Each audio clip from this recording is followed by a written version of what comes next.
Laurence, c'est donc l'une des informations de ce début de journée, l'annonce du retrait total de Gaza, de l'armée israélienne. L'information est tombée il y a une petite heure maintenant. Oui, c'est l'information vraiment qu'il faut retenir, à savoir que les troupes terrestres israéliennes ont reçu l'ordre de complètement se retirer de la bande de Gaza.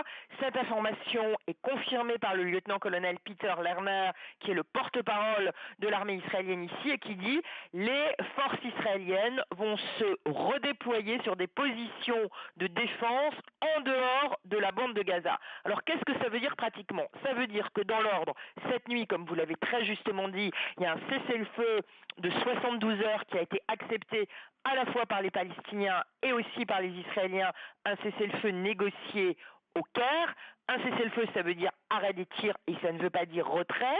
Et il y a quelques instants, on a appris qu'un ordre israélien avait été donné à toutes les troupes terrestres à l'intérieur de la bande de Gaza de se retirer de la bande de Gaza et d'attendre maintenant à la frontière côté israélien. Donc il y a un véritable effort, on le voit, de la part du gouvernement israélien de calmer le jeu par rapport à toute la pression internationale suscitée par les bombardements qui ont fait, comme on le sait, des milliers de victimes palestiniennes. Est-ce que ce cessez-le-feu va tenir? Personne ne le sait. Est-ce que ce retrait ordonné des troupes terrestres de Gaza veut véritablement sur le terrain dire quelque chose? En tout cas, les chars, les soldats qui ont été envoyés à Gaza doivent se replier et sortir de Gaza au plus vite. Ça, c'est l'information qui nous a été confirmée et qui vient de tomber. Laurence, on s'attendait à ce retrait total. Il y avait déjà eu un retrait partiel des troupes et puis l'État hébreu a annoncé qu'il avait maintenant fini de détruire les tunnels qui avaient été repérés. Oui, on s'attendait et en plus on l'avait nous annoncé sur iTélé ce week-end. On sentait depuis 4-5 jours que Benjamin Netanyahou voulait absolument sortir de Gaza et on nous avait dit voilà, le retrait va avoir lieu dimanche soir. Ça, toute la journée de dimanche, il y avait eu plusieurs réunions avec des membres du gouvernement de Benjamin Netanyahou qui nous disaient Benjamin Netanyahou veut vraiment que les troupes terrestres sortent de Gaza. Selon nos informations, il ne l'a pas annoncé dimanche soir car dimanche, la société israélienne était toujours sous le choc du soldat disparu qu'on croyait enlevé par le Hamas. Les parents avaient, à la télévision israélienne, demandé à l'armée de rester pour retrouver leur fils soldat disparu. Benjamin Netanyahou, selon nos informations, avait été extrêmement sensibilisé par ses conseillers en communication sur le fait de voir ses parents parler et demander à l'armée de rester à l'intérieur de Gaza pour retrouver leur fils.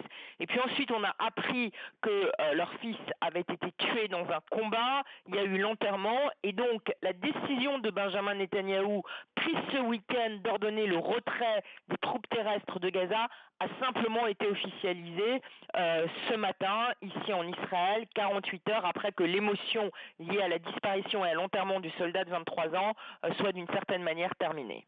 Alors, est-ce qu'on peut s'attendre maintenant, est-ce qu'on peut avoir un espoir de négociation au Caire? L'Égypte mène la danse avec donc cette trêve obtenue à l'arraché et annonce peut-être des négociations directes, une délégation israélienne qui serait envoyée au Caire pour parler d'un éventuel cessez-le-feu, cette fois-ci total?